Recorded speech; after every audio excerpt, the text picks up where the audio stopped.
বদনখানা, কি সুন্দর যেন তোমার দুটি চোখ। তাই আজকের দিনে তোমাকে আমি একটি কথা বলবো। কি বলো? ও গো তোমারি পরশে জীবন আমার গো ধন্য হলো। তুমি যে আমার চির আশার আলো, তুমি যে আমার চির আশার আলো।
তুমি যে আমার চির আশার আলো, তোমারি পরশে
জুড়িয়ে দিলে তুমি যে আমার চির আশার আলো, তুমি যে আমার চির আশার আলো।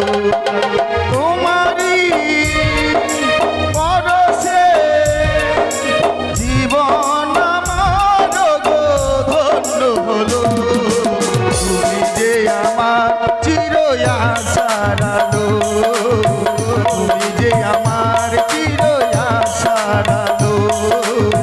লা লা লা লা লা লা লা লা লা, হে হে হে হে হে হে। সোনা যেও না, সোনা যেও না, আমাকে ছেড়ে তুমি চলে যেও না। তোমাকে ছাড়া আমি এতক্ষণে বুঝতে পেলাম তোমাকে ছাড়া আমি এক মুহূর্ত থাকতে পারবো না সোনা। তাই অমন করে স্বপ্ন দেখিয়ে মায়ার বাঁধন থেকে তুমি চলে যেও না। এসো সোনা এসো। তবে শোনো যুবক, আমায় যদি তুমি কাছে পেতে চাও তবে যেন তোমায় কিছু কর্ম করতে হবে। সোনা হ্যাঁ। তোমাকে কাছে পেতে হলে আমাকে কর্ম করতে হবে। হ্যাঁ যুবক, হ্যাঁ। বলো সোনা বলো, এমন কি কর্ম করতে গেলে আমি তোমাকে তোমাকে কাছে পাবো? বলছি যুবক, তোমাদের রহিয়াছে যে গোস্বা মন্দির, গোসা মন্দির। হ্যাঁ, তাই তো তুমি বিলম্ব না করি এই মুহূর্তে ছুটে যাবে সেই গোস্বা মন্দিরে। সেই গোস্বা মন্দিরে তুমি প্রবেশ করে থাকবে। আর যুবক, তোমার মাতা তো তোমায় খুব ভালোবাসি। নিশ্চয়ই। তোমার মাতা যখন তোমায় খুঁজে খুঁজে পাগলিনী হয়ে যাবে তখন নিশ্চয়ই সে গোসা ঘরে যাবে। তারপর তখন তুমি 3 সপ্তাহ অঙ্গীকার করি তুমি সেই বিয়ের কথা তাদেরকে বলবে। সত্য? হ্যাঁ, তবে তুমি আমায় পাবে যুবক। তুমি যদি তাই হয়, তোমাকে কাছে পেতে হলে এই মুহূর্তে তোমার কথা মতো আমাদের রয়েছে সেই গোসা মন্দির। হ্যাঁ, গোসা মন্দিরে আমি প্রবেশ করব সত্যই, কিন্তু তুমি আমাকে কথা দাও আমাকে ছেড়ে তুমি কোথাও যাবে না। আমি তোমায় কথা দিচ্ছি যুবক, এই তো। তোমায় চিনি, আমি কোথাও যাব না। তাই এই মুহূর্তে তোমার কথা মতো ওই তো আমাদের গোসা মন্দির, সেই গোসা মন্দিরে আমি প্রবেশ করলাম। বেশ, হয়তো সেই লক্ষ্মীধরকে যেন আজ আমি বিয়ের কথা স্মরণ করে দিয়েছি। তাই তো দেখবো সেই দুষ্ট দুরাচার আমার জন্য পুষ্পাঞ্জলি না দিয়ে সে কেমন করে থাকে।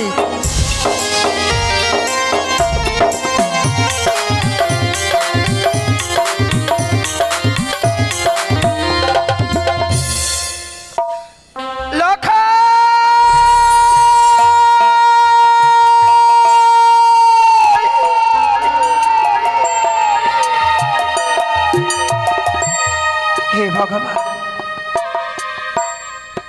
আমার লখায় সকাল 10টার সময় স্কুলে গেছে, কিন্তু অবসর হয়ে গেল। লখাই আমার এখনো ফিরে এলো না কেন? ওরে হতভাগ্য সন্তান আমার, তুই তো জানিস বাবা, তোকে আগে মুহূর্ত না দেখলে আমি স্থির হয়ে থাকতে পারি না। কেন রে লখাই, কেন এমনি ভাবে এই হতভাগী মাকে দুঃখ দেবার জন্য কোথায় রয়েছিস? আয় না পুত্র, আয় একটিবার ফিরে আয়। ওরে লখাই, আরে কতক্ষণ এমনি ভাবে মাটি ভাড়া দুগ্ধ নিয়ে তোর জন্য আমি কত বাড়িতে থাকবো? তোকে যদি একটিবার আমার চোখের আড়াল হয়ে যাস তাহলে যেন সারা পৃথিবী অন্ধকার হয়ে যায় রে লখাই।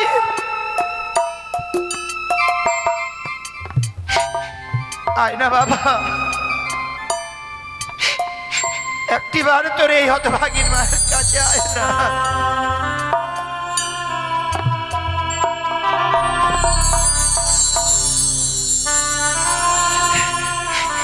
ফিরে আয়। ও কোথায় গেলি রে?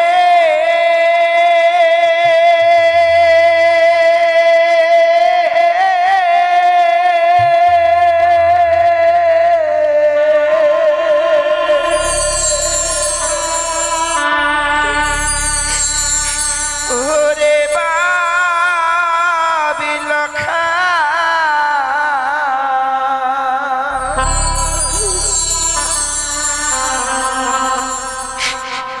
একেবারে মা বলে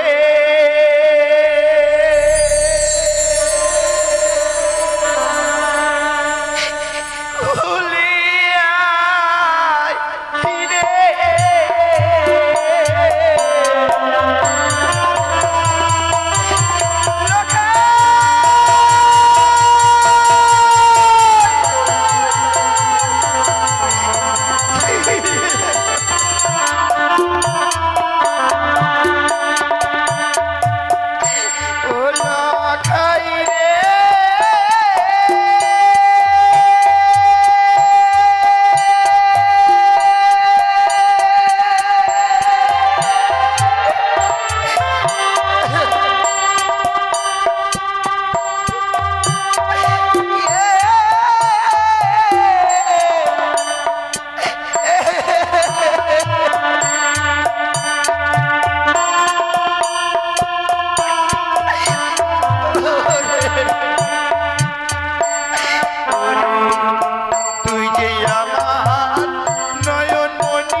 অন্তপুরে যেন কান্না নল, এমন কি হয়েছে খা?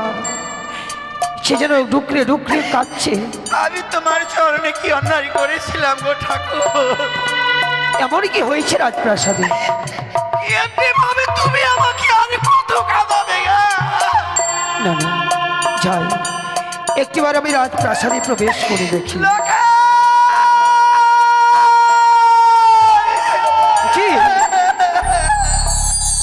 বৌরানী, বৌরানী, কাকা বাবু, বৌমা,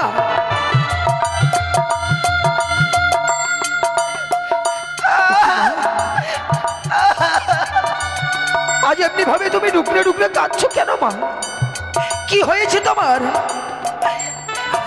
না জানি বাবু, সদাগর বাবু কিছু বলেছে তোমায়? আমাকে কেউ কিছু বলেনি গো কাকা বাবু। তাহলে কাঁদছো কেন মা? আমার বুকের মানিক। বুকের মানিক? তুমি কার কথা বলছো বৌমা? আমার বুকের মানিককে মানে আমি চিরদিনের মতো হারিয়ে দিলাম। বৌরানী, কি বলছো তুমি? তোমার বুকের মানিককে চিরকালের মতো হারিয়ে দিয়েছে? আমার লখাই গো কাকা বাবু। লখাই? লখাই? কি হয়েছে লখাইয়ের বৌমা? কি হয়েছে লখাইয়ের? আপনি সকাল 10টার সময় আমার লখাইকে স্কুলে দিয়ে এসেছিলেন না? হ্যাঁ। কিন্তু অবসর হয়ে গেল, লখাই আমার এখনো ফিরে এলো না। বৌমা, কি বলছো তুমি? লখাই গৃহ মাঝে ফিরে আসেনি আর তুমি একটিবারও আমাকে জানাবার প্রয়োজনে মনে করনি? কাকা বাবু, আমার লখাইকে খুঁজবার জন্য গিয়েছিলাম সারা চম্পলায় নগরে। হ্যাঁ, আমাকে কে বলতে পারলো না। লখাইয়ের কথা তোমায় কেউ বলতে পারেনি বৌমা? আমার লখাইকে ছাড়াচ্ছি আমি। কেঁদো না বৌমা, কেঁদো না বৌমা।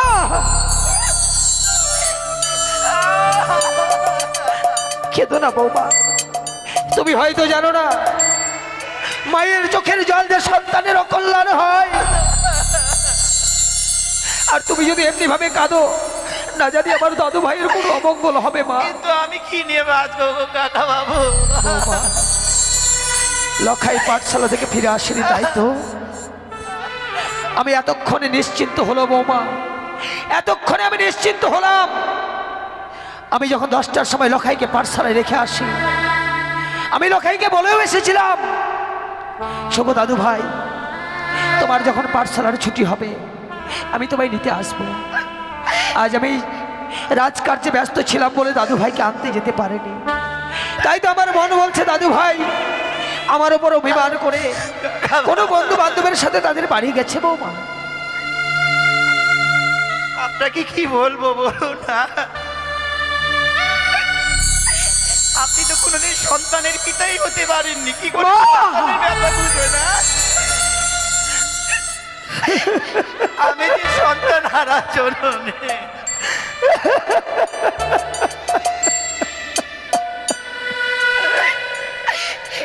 এই জগতে বাবা মা সন্তানকে হারিয়েছে কি না, সেই বাবা মায়েরাই জানে সন্তান হারাবার যে কি যন্ত্রণা। বৌমা, বাহ বৌমা বাহ, আজ আমি তোমার মুখশ্রিত বাণী শ্রবণ করে আজ আমি নিজেকে ধন্য মনে করলাম বৌমা। তুমি ঠিকই বলেছ, আমি তো পিতা মাতার হতে পারিনি, আমি বিবাহটুকু করিনি বৌমা। কিন্তু জানো কেন আমি বিবাহ করিনি? তোমাদের মুখ পানেছে, তোমার শ্বশুর ঠাকুরের আমল থেকে আমি মন্ত্রিত্ব করে এসেছি। হ্যাঁ, যেদিন তোমার শ্বশুর ঠাকুর মৃত্যু সজ্জায় সজ্জিত ছিল, আমার হাত দুটি ধরে চাঁদকে আমার হাতে তুলে দিয়ে বলেছিল, মন্ত্রী মহাশয়, আমার অবর্তমানে আমার চাঁদকে তুমি দেখো। আমিও হাতে হাত রেখে কথা দিয়েছিলাম মা। তাই আজ ওই চাঁদের মুখ পানে চাই আমি বিবাহটুকু করিনি। তাই বলে চাঁদকে কোনোদিন আমি পিতার এতটুকু অভাব বুঝতে দেইনি। আর আজ নাকি আমি পিতা হতে পারিনি।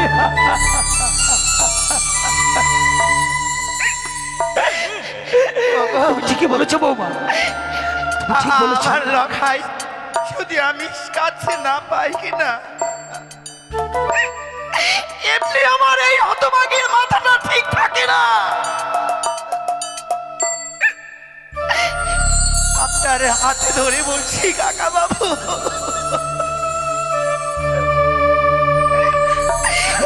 দয়া করে আজকের দিন আমার লখাইকে একটিবার এনে দিন না গো। দেবমা, আমি তোমায় এই পবিত্র রাজপ্রাসাদে দাঁড়িয়ে তোমায় আমি কথা দিলাম, যদি আমার দাদু ভাইকে আমি খুঁজে আনতে না পারি, আমি আমি কোনোদিন তোমার সম্মুখীন হব না বৌমা। যেদিকে আমার দুটি নয়ন যাবে সেই পথ বেয়ে চলে যাব, প্রয়োজন আমার প্রাণটুকু বিসর্জন দিতে এতটুকু দ্বিধা মনে করবো না বৌমা। আর তুমি এমনি ভাবে কেঁদো না। আজকের দিনে তুমি যদি কাঁদতেই চাও, ছুটে যাও আমাদের সেই চণ্ডী মণ্ডপের সামনে, যে মায়ের চরণে পুষ্প জল না দিয়ে অন্ন জল গ্রহণ করো না মা। আজ সেই দেবীর চরণে গিয়ে মাথা টুকে টুকে বলো তোমার সন্তান যেন ফিরে আসে।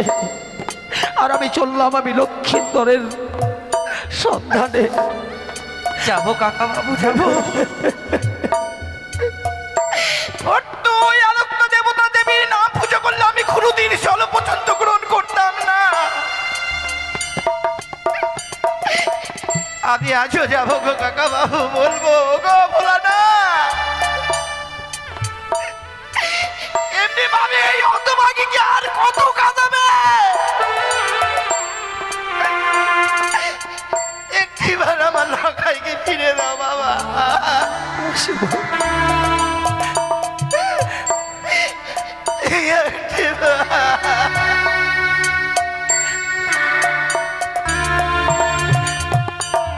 চলে গেল, হতভাগী যেন কাঁদতে কাঁদতে চলে গেল। আরে কেনই বা কাঁদবে না? সে মায়ের এক এক করে 6-6টি সন্তানকে সাগরের জলে বিসর্জন দেয়। কত ভাগ্যের বলে পেয়েছে আরেকটি সন্তান। তা কেউ যদি না পায়, কোনো মা কি থাকতে পারে? সন্তান হারানোর বিয়োগ ব্যথায় যেন রানীমার পাঁজর ভেঙে গেছে। কিন্তু আমিও প্রতিজ্ঞা করলাম, লক্ষ্মীন্দরকে খুঁজে না পেলে আমিও আর রাজপ্রাসাদে ফিরে আসবো না। যাই, এই মুহূর্তে সারা চম্পকনগরে আমি হল ঘোষণা করব, শোনো শোনো চম্পকবাসীগণ, শোনো দিয়ামন, কেউ যদি আমার লক্ষ্মীন্দরের দিতে পারে সন্ধান, তাকে আমি 1 লক্ষ স্বর্ণ মুদ্রা দিয়ে পুরস্কৃত করব। চাই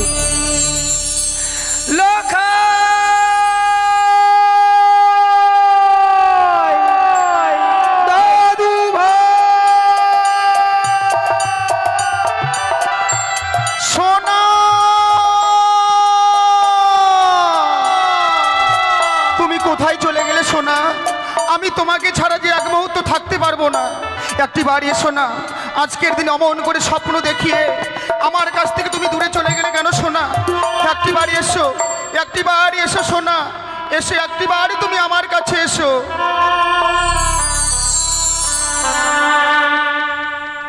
ভালোবাসার আগুন জেলে কেন তুমি চলে গেলে? সেই আগুনে জ্বলি আজও আমি, বদলে গিয়েছ শুধু তুমি। ও পিয়া, ও পিয়া, ও পিয়া, ও পিয়া।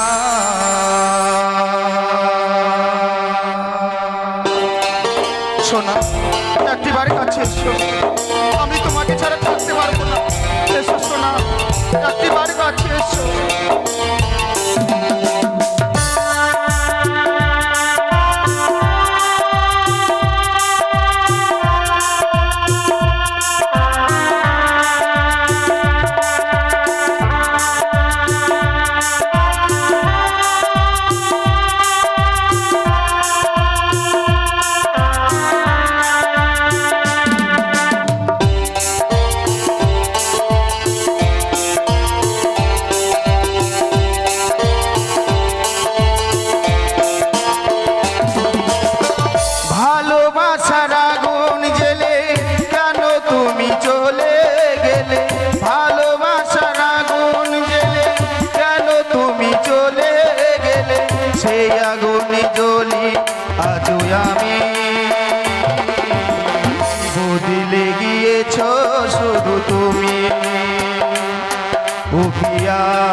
কতবার মনে কি পড়ে না গো আমাকে একবার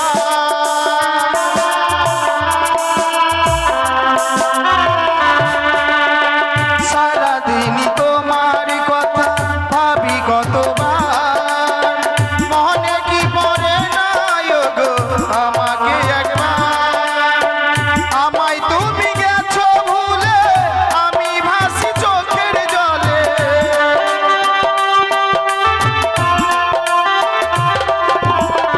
আমায় তুমি গেছো ভুলে আমি ভাসি চোখের জলে কথা দিয়া কথা রাগিলে না ও পিয়া ও পিয়া ও পিয়া ও পিয়া ও পিয়া ও পিয়া ও পিয়া সোনা একেবারে কাছে এসো একেবারে কাছে এসো সোনা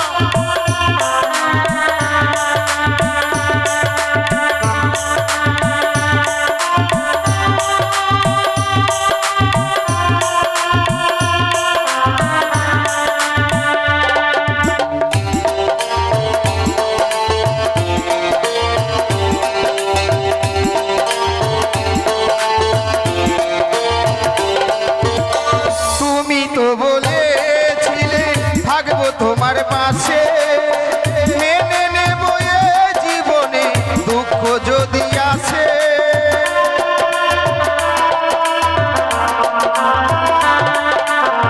তুমি তো বলেছিলে থাকবো তোমার পাশে মেনে নেব এই জীবনে দুঃখ যদি আসে তবে কেন চলে গেলে আমার বুকে আগুন জ্বেলে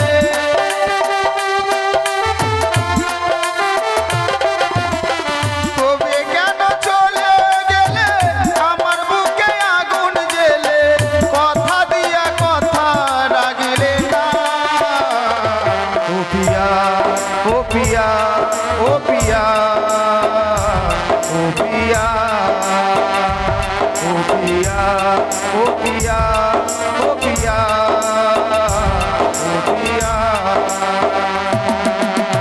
ভালোবাসার আগুন জ্বেলে কেন তুমি চলে গেলে ভালোবাসার আগুন জ্বেলে কেন তুমি চলে গেলে সেই আগুনে জ্বলি আজ আমি দিলে গিয়েছো শুধু তুমি ও পিয়া ও পিয়া ও পিয়া ও পিয়া ও পিয়া ও পিয়া ও পিয়া ও পিয়া না না না আমি সোনাকে ছাড়া এক মুহূর্ত থাকতে পারবো না তাই সোনার কথা মতো আমি এই গোসাক মন্দিরে প্রবেশ করেছি আমিও দেখব আমাকে নিয়ে যাওয়ার জন্য ওই রাজপ্রাসাদ থেকে কেউ আসে কিনা যতক্ষণ পর্যন্ত আমি ওই সোনাকে কাছে না পাবো এই গোসা মন্দির থেকে আমি বের হব না আমি বের হব না দাদু ভাই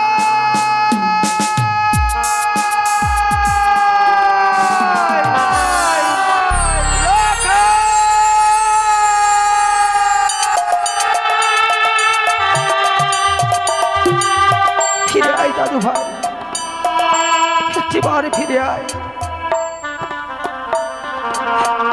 নেই লখাই যেন আর চম্পলাতে নেই আমি সারা চম্পকনগর তন্ন তন্ন করে খুঁজলাম কেউ যেন আমায় লখাইয়ের সন্ধান বলতে পারলো না যার কাছেই যায় সেই বলে লখাইকে আমরা দেখিনি তবে কি লখাই বেঁচে নেই না না অলক্ষণে বাক্য তো অদক বদনে উচ্চারণ করতেও নেই কি করি লখাইকে নিয়ে যদি রাজপ্রাসাদে না যায় না জানি রানীমা কাঁদতে কাঁদতে মারা যাবে আর আমিও তো কথা দিয়ে এসেছি লখাইকে না পেলে আমি রাজপ্রাসাদে ফিরে যাব না কি করি মনে পড়েছে আজকে না হয় লখাইকে নাই বা পেলাম আগামীকাল সকাল হওয়ার সাথে সাথে আবার যেন লক্ষাইয়ের সন্ধানে বেরিয়ে যাব।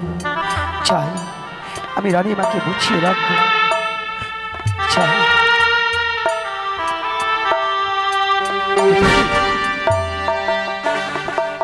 কি আজ আমি দেখছি আমাদের গোসা মন্দিরের দরজা তো প্রত্যেক দিন খোলা থাকে, কিন্তু আজ গোসা মন্দিরের দরজা বন্ধ। তবে কি আমার দাদু ভাই প্রবেশ করে আছে?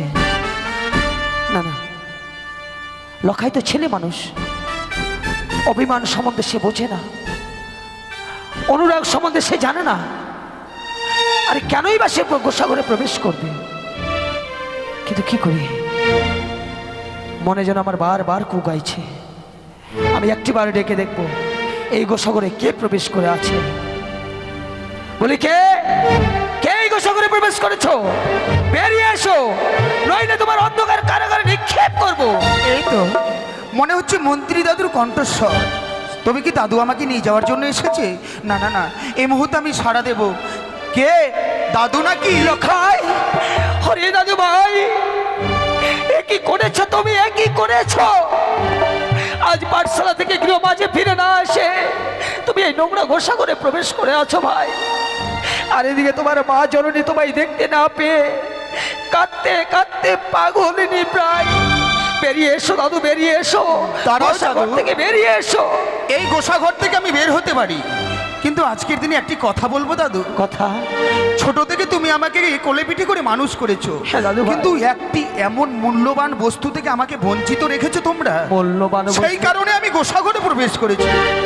ওগো দাদু, বলো না ভাই, বলো না, তোমার সোনা দানার হীরা মানে মুক্তার তো কোনো অভাব নেই, এমন কোনো মূল্যবান বস্তু থেকে তোমাকে আমরা বঞ্চিত রেখেছি? আমি বলতে পারি, তার আগে তোমাকে আমার সঙ্গে যে ৩ সত্য অঙ্গীকার করতে হবে। আমি করব দাদু। আমি তোমার মায়ের চোখের জল মোছাবার জন্য আমি তোমার সঙ্গে ৩ সত্য অঙ্গীকার। তবে বলো ১ সত্য, ২ সত্য, সত্য ৩বার। তুমি যাহা বলিবে দাদু, আমি পালিব শত শতবার।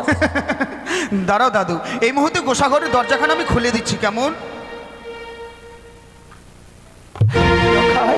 ওরে দাদু ভাই,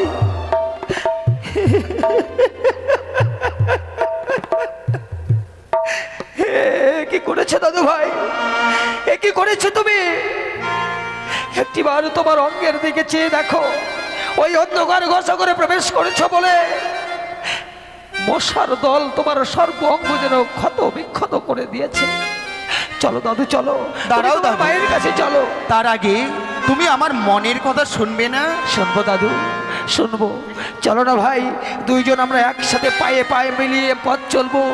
আর পথ চলতে চলতে তুমি তোমার মনের কথা আমায় খুলে খুলে বলো। ওগো শোনো শোনো,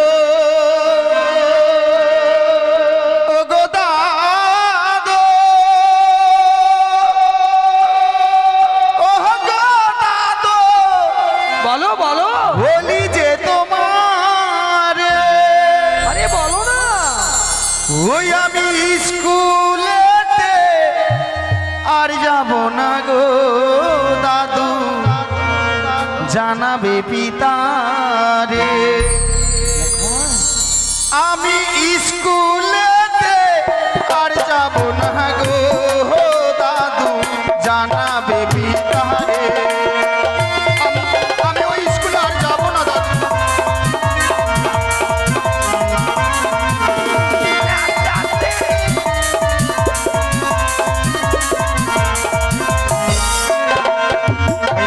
শোনো শোনো, ওগো দাদু, ওগো দাদু, বলি যে তোমারে স্কুলেতে আর যাব না গো দাদু, জানাবে পিতারে।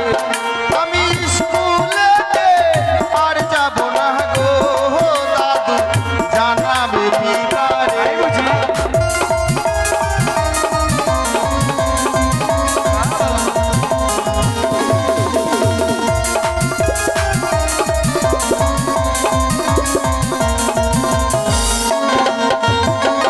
কিন্তু দাদু ভাই, বলো দাদু। তুমি এখন ছেলে মানুষ, এই বয়স হচ্ছে তোমার লেখাপড়া করার বয়স, কিন্তু তুমি লেখাপড়া করবে না কেন দাদু? ওই স্কুলে আমি কেন যেতে চাইছি না জানো দাদু? কেন? স্কুলেরও লেখা পড়া ও গো দাদু ভালো যে লাগে না লেখা পড়াই ও গো দাদু আমার মন যে বসে না ওই লেখা পড়াই ও গো দাদু আমার মন যে বসে না। তাই নাকি? দাদু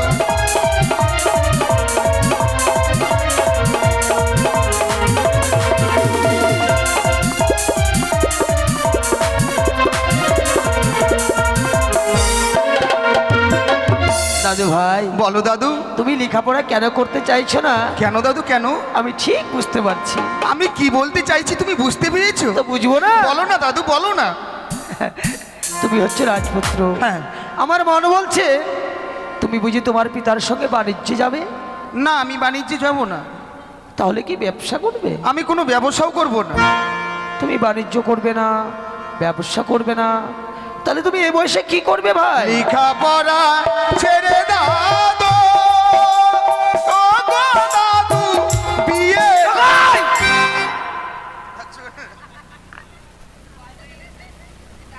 কি বললে জানো তুমি? আমি বিয়ে করব। বিয়ে? হ্যাঁ। বিয়ে করবে? আমি বিয়ে করব দাদু, আমি বিয়ে করব, আমি বিয়ে করব। দাঁড়া! বিয়ে করব, বিয়ে করব। দাদু ভাই, ছেলে মানসিকতা করতে নেই ভাই। না দাদু, আমার যদি বিয়ে না দাও আমি কি করব জানো? শোনো, বিয়ে যে করেছে অকালে সে মরেছে। এই দেখো না আমাকে, দেখেছো আমার বয়স কত জানো? কত? 540 বছর। তাই নাকি? হ্যাঁ। সত্যি? আমি এখনো বিয়ে করিনি। তুমি বিবাহ করনি বলে আমিও বিবাহ করব না? না না না, বিয়ে করবে, কিন্তু বিয়ে করতে গেলে উপযুক্ত বয়স তো হবে, তবেই তো বিয়ে। না দাদু, আমি এক্ষুনি বিয়ে করব। আর যদি বিয়ে না দাও আমি কি করব জানো? কি? বিয়ে যদি না দাও দাদু গো হই আমি প্রাণে মারা যাব। মারা যাবে। বিয়ে যদি না দাও দাদু গো হই আমি প্রাণে মারা যাব।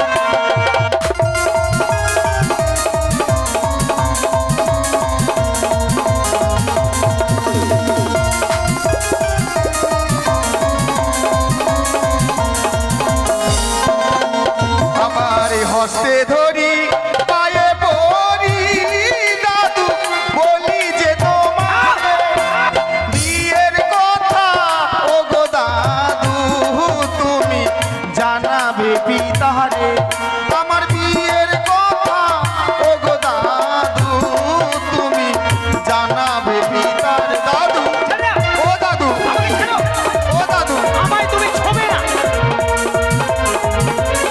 ছোবে না বলেছি।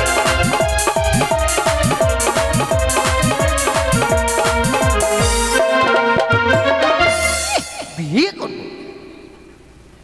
আরে বিয়ে তো ছেলে খেলা নয়। তবে মানুষের জীবনে একবারই বিয়ে হয়, আর সেটা সময় হলেই হয়। তাই নাকি? হ্যাঁ। আমার এখনো সময় হয় না। না, শোনো দাদু, তোমার তো মুখ থেকে দুধের গন্ধই যায়নি। আমার যদি বিয়ে না দাও এই 7 দিনের মধ্যে আমি কি করব জানো? কি করবে? ওই দেখা যায় একটা সুন্দর নদী সম্মুখে, সেই নদীতে গিয়ে আমার এই সুন্দর প্রাণখানা আমি এই মুহূর্তে বিসর্জন দেব। লখাই! না দাদু ভাই, আর তুমি কি ভুলে গেছো দাদু, গোসা মন্দির থেকে বের হওয়ার আগে তুমি আমার সঙ্গে হাতে হাত রেখে 3 সত্য অঙ্গীকার আবদ্ধ হয়েছো। অঙ্গীকার? সত্যই তো, আমি বড় ভুল করেছি তো। কিন্তু দাদু ভাই, বলো দাদু। আমি অঙ্গীকার করেছি বলে তুমি আমার কাছে এত বড় দাবি চেয়ে বসে? সত্যই দাদু, এই মুহূর্তে তুমি আমার বিয়ের কথা পিতার কাছে গিয়ে বলবে, আর আমি ততক্ষণই চাই আমি মায়ের সঙ্গে দেখা করে আসি। যাও যাও দাদু। এ কি ভুল করলাম? আমি অঙ্গীকার করে বড় ভুল করেছি। যার মুখ থেকে দুধের গন্ধ যায়নি সে লোকাই আজকে বিয়ের জন্য বিচলিত। আর আমি এই বৃদ্ধ বয়সে কোন মুখে সদাগরের কাছে গিয়ে বলবো?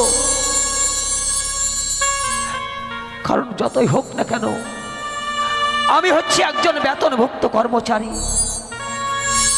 না না, কিন্তু একদিকে অঙ্গীকার। না না, আমি আর বিলম্ব করবো না।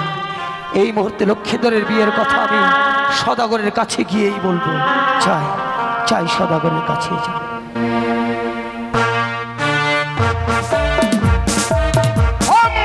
শম্ভু, আমার একমাত্র পুত্র দুর্লভ লক্ষিন্দরকে চম্পলার বাল্য পাঠশালায় ভর্তি করেছি। আমি চাই আমার লক্ষিন্দর উচ্চ শিক্ষায় শিক্ষিত লাভ করে আমার অবর্তমানে হবে চম্পলার অদৃশ্য। ব্যর্থ ব্যর্থ চাঁদ, মন্ত্রী মহাশয়, ব্যর্থ হয়ে গেল সকল আশা। কি ব্যর্থ হয়ে গেল?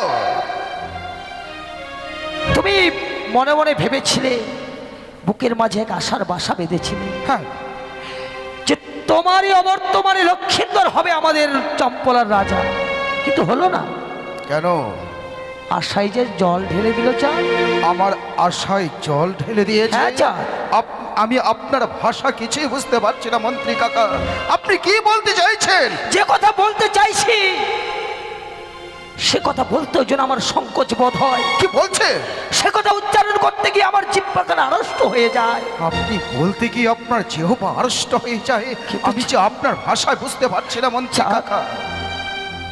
তুমি যদি আমায় একটি ভাই অভয় প্রদান করো, তাহলে সবকিছু কথা আমি নির্ভয়ে বলতে পারি। মন্ত্রী কাকা, আপনি আমাকে একটা কথা বলতে এসেছেন, যার জন্য আপনি কম্পিত কেন? আপনি বলুন, আপনি নির্ভয়ে আমাকে বলতে পারেন কি বলতে চাইছেন। তবে শোনো চাঁদ, আজকে আমাদের লক্ষিন্দর, আমাদের নাবালক লক্ষিন্দর আজকে পাঠশালা থেকে গৃহ মাঝে ফিরে আসেনি। মাঝে ফিরে আসেনি? হ্যাঁ। কোথায় গেছে? লক্ষিন্দরকে দেখতে না পাই রানী মাঝের অঝর নইলে কাঁদতে কাঁদতে পাগলনি প্রায়। অতঃপর তারপরে আমি রাত প্রাসাদে যাই।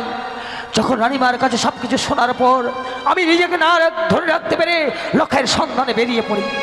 সারা চম্পকনগর তন্ন বিতন্ন করে খোঁজার পরও লক্ষাইকে আমি পাইনি। অবশেষে দেখি কিনা আমাদের নাবালক লক্ষিন্দর ওই প্রবেশ করেছে নোংরা গোসা ঘরে। আমার লক্ষিন্দরে নোংরা গোসা ঘর প্রবেশ করেছে? আমার লক্ষিন্দরে এমন কি বা অভাব করেছে যে আমাদের নোংরা গোসা করে? আপনি বলেননি যে ওই নোংরা গোসা ঘর আমার লক্ষিন্দরের জন্য নয়? অভাবের কথা শুনবে চাঁদ? অভাবের কথা উচ্চারণ করার সাথে সাথে পদস্থল থেকে মাটি সরে যাবে, সারা আকাশটা যেন মস্তিষ্কে ভেঙে পড়বে। কি বলছেন কি আপনি? হ্যাঁ চাঁদ। কথা শোনার সঙ্গে সঙ্গে আমার আকাশ ভেঙে পড়বে, আমার মাথায় পায়ের তলা থেকে মাটি সরে যাবে। আমি আপনার ভাষা বুঝতে পারছেন না। আপনি আমাকে খুলে বলেন। বেশ, লক্ষিন্দরের যখন ওই গোসাগরের মন্দিরের দরজার সামনে যায়, একে একে ত্রিশান্ত অঙ্গীকার করে আমায় বলে, ওগো দাদু, ছলে বলে কায়দা কৌশলে যেই করে হোক না কেন 1 সপ্তাহের মাঝে আমি বিয়ে করতে চাই।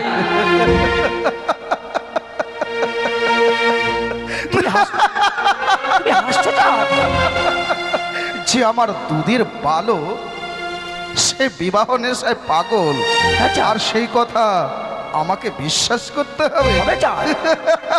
আপনার মতিভ্রম হয়নি তো? কিন্তু চাঁদ, এরপরেও যদি আমি হলফ করে বলি যে আমাদের দুধের বালক লক্ষাই বিয়ের জন্য বিচলিত হয়ে গেছে, আমি বিশ্বাস করি না, কেউ বিশ্বাস করবে না। তবে একটা কথা, যে আপনি আমার এক করে 6টি সন্তানকে নিজের ইচ্ছায় মতো বিবাহ দিয়ে আজকে সন্তান হারা পিতা মাতা হয়ে আছি চম্পলানগরে।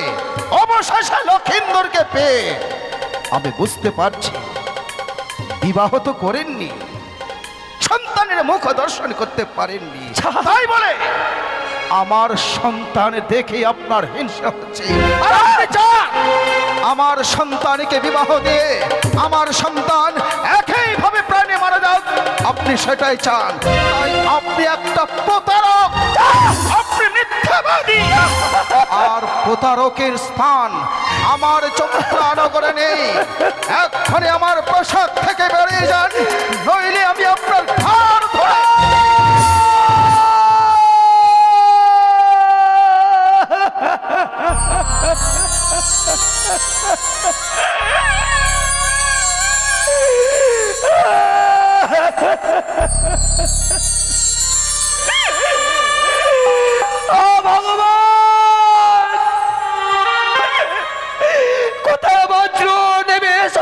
দেশকে আমার।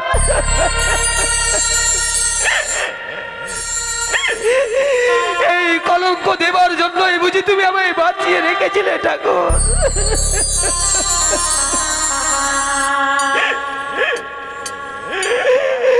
আজ আমি এই কথা শোনার পরেও কেন আমি বেঁচে আছি, কেন আমার মৃত্যু হয় না?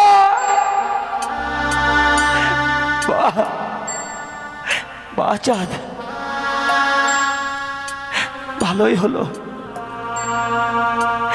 আমি তো নিঃসন্তান। আমার মুখ দর্শন করলে জনগণের অকল্যাণ হয়।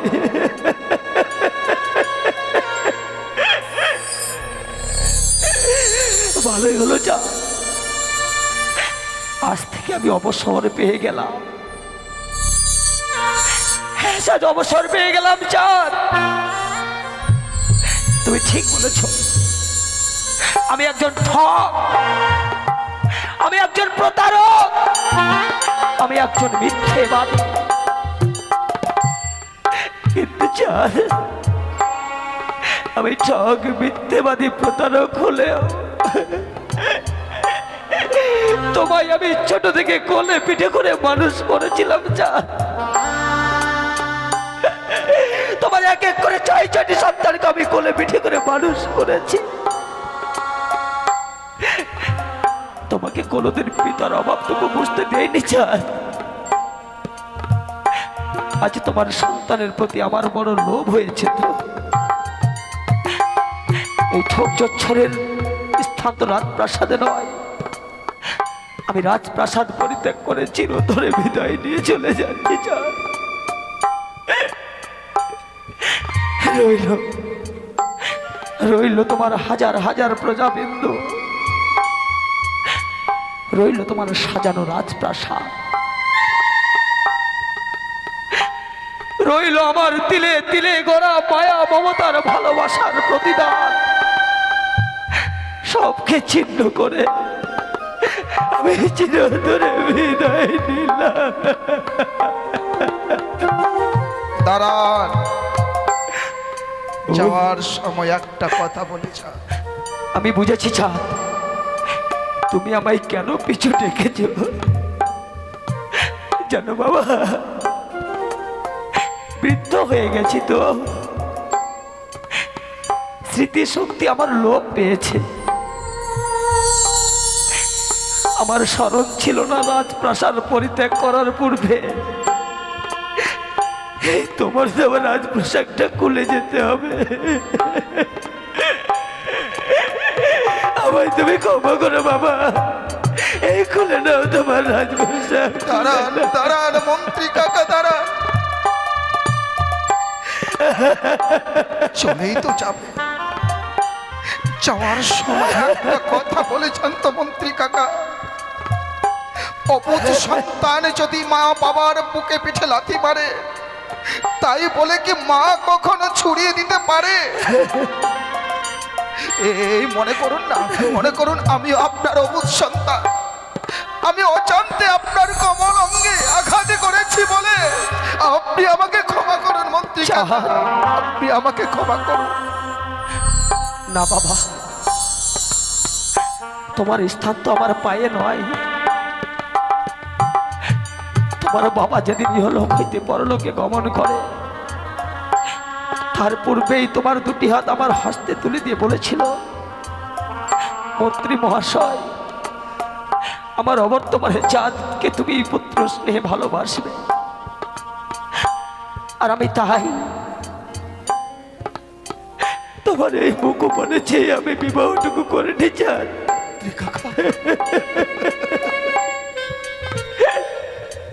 তুমি ঠিক বলেছ, অবুঝ সন্তান তো মাকে কতই না লাথি মারে, কিন্তু মা তো কখনো পারে না সন্তানকে দূরে ছুঁড়ে ফেলে দিতে। আমি তোমায় অনেক পূর্বেই ক্ষমা করেছি চাঁদ। মন্ত্রী কাকা, আমি কোথায় যাব, কোথায় গিয়ে দাঁড়াবো এই বৃদ্ধ বয়সে? আমি তোমায় ক্ষমা করেছি। আমি কেন উত্তেজনা হয়েছিলাম জানেন? কেন চাঁদ? যে দুধের বালক আমার আজকে বিয়ের নেশায় পাগল হয়ে গেছে, তার বিয়ের কথা শুনে আমি নিজেকে সামলাতে পারিনি বলে আপনাকে আঘাত করেছি, শুধু কি তাই? আমার লক্ষিন্দর যখন পাঠশালায় যেত আসতো, প্রথম আছে দুলালী ধাত্রী মা আমার লক্ষিন্দরকে ধরে প্রত্যেকটা দিন প্রত্যেকটা মুহূর্ত কান্না করত। একদিন দুলালী ধাত্রী মাকে প্রাসাদে নিয়ে আসি, জিজ্ঞাসা করি, দুলালী ধাত্রী মা, আমার ছেলেকে দেখে আপনি কেন কান্না করেন?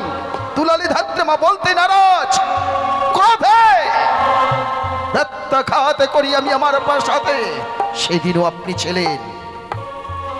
দুলালী ধাত্রী মা প্রত্যাঘাত সহ্য না করতে পেরে দুলালী ধাত্রী মা সেই দিনে বলেছিল, চাঁদ, আমি এই জন্যই কাঁদছি যে আপনার ছেলেকে যদি 12 বছরের মধ্যে বিবাহ দেন তাহলে সর্পঘাতে মৃত্যু হবে বাসর ঘরে। আর সে কথা বলতে বলতে ধাত্রীমা পরিণত হয়েছে শিলাতে। এখনো চণ্ডী মন্দিরের সামনে গেলে ওই দুলালী ধাত্রী মার কান্না বেজে ওঠে কর্ণপহারে। দুলালীর ধাত্রী মার মুখ দর্শন হতে পারে আমার নয়নে, যার জন্যই আমি লক্ষিন্দরের বিয়ের কথা শুনে আমি নিজেকে সামলাতে পারিনি নন্ত্রী কাকা। কিন্তু নাবালক লখাই যে আমাদের বিয়ের জন্য বিচলিত হয়ে গেছে, এর জন্য সুপরামর্শ কিন্তু আমাদেরকে নিতে হবে। কি করলে লক্ষিন্দরের বিয়ের মত ভুলানো যাবে? আমি হেরে যাচ্ছি মন্ত্রী কাকা, আমি হেরে যাচ্ছি জানো, আমি নিজের কাছে নিজে হেরে যাচ্ছি। আচ্ছা, আপনি তো আমার পিতার আমল থেকে মন্ত্রিত করে এসেছেন, আপনার কাছে কোনো যুক্ত পরামর্শ নেই যে কি করে আমার লক্ষিন্দরের বিবাহ কথা ভোলাবো? নেই চাঁদ। তাহলে কি আমি এমনি ভাবেই হেরে যাব মন্ত্রী কাকা? আমার কাছে যদি সেই যুক্তি থাকতো আমি পূর্বে সেই যুক্তি ব্যবহার করতাম, কিন্তু তুমি আমায় একটু ভাবতে সময় দাও। আপনি ভাবুন, আমি ভেবে চিন্তে স্থির করব কি করলে লক্ষিন্দরের বিয়ের মত ভোলানো যায়। আপনি ভাবুন মন্ত্রী কাকা, আপনি ভাবুন, সেই সময়টুকু আমি আপনাকে দিচ্ছি। আপনি ভেবে চিন্তে বলুন যে কি করে লক্ষিন্দরের বিয়ের কথা ভোলানো যায়। পেয়ে গেছি চাঁদ, বিয়ের মত ভোলানো উপযুক্ত উপায় আমি পেয়ে গেছি। এমন কি পেয়েছে? কি শুনবে চাঁদ? লক্ষিন্দর আমাদের বয়সে নবীন, সে এখন খেলাধুলা বেশি বড় ভালোবাসে। আমার মন বলছে ওই লক্ষিন্দরের হাতে যদি আমরা একটা খেলনা তুলে দিই, ওই খেলনা দিয়ে খেলাধুলা করতে করতে বিয়ের কথা ভুলে যাবে, আর এদিকে আমাদের 12 বছর পেরিয়ে যাবে। কিন্তু কি খেলনা দিবেন তার হাতে? পায়রা, গিরিবাজ পায়রা। আমি একদিন গেছিলাম উড়িষ্যার কটক শহরে, সেখানে দেখে এসেছিলাম স্বর্ণ গিরিবাজ পায়রা। সে পায়রা কথা বলতে পারে। তাই বুঝি? হ্যাঁ, আমার মন বলছে লক্ষিন্দরের হাতে যদি স্বর্ণগিরিবাজ পায়রা তুলে দিই, তার মনের কথা বলবে, আর কথা বলতে বলতে বিয়ের কথা সে বিস্মরণ হয়ে যাবে। এই রাক্ষসী, বলেছিলাম পূজা তোকে কোনোদিনও করবো না। যেমনি ভাবে তোর মস্তকের পদাঘাত করেছিলাম, ঠিক তেমনি ভাবে তোকে পায়ের নিচে রাখবো। কোনোদিনও মন মন্দিরে তোর স্থান নেই। মন্ত্রী মহাশয়, চাঁদ, লক্ষ লক্ষ স্বর্ণ মুদ্রা, লক্ষ লক্ষ টাকা নিয়ে আপনি এই মুহূর্তে ছুটে যাবেন উড়িষ্যার কটক শহর।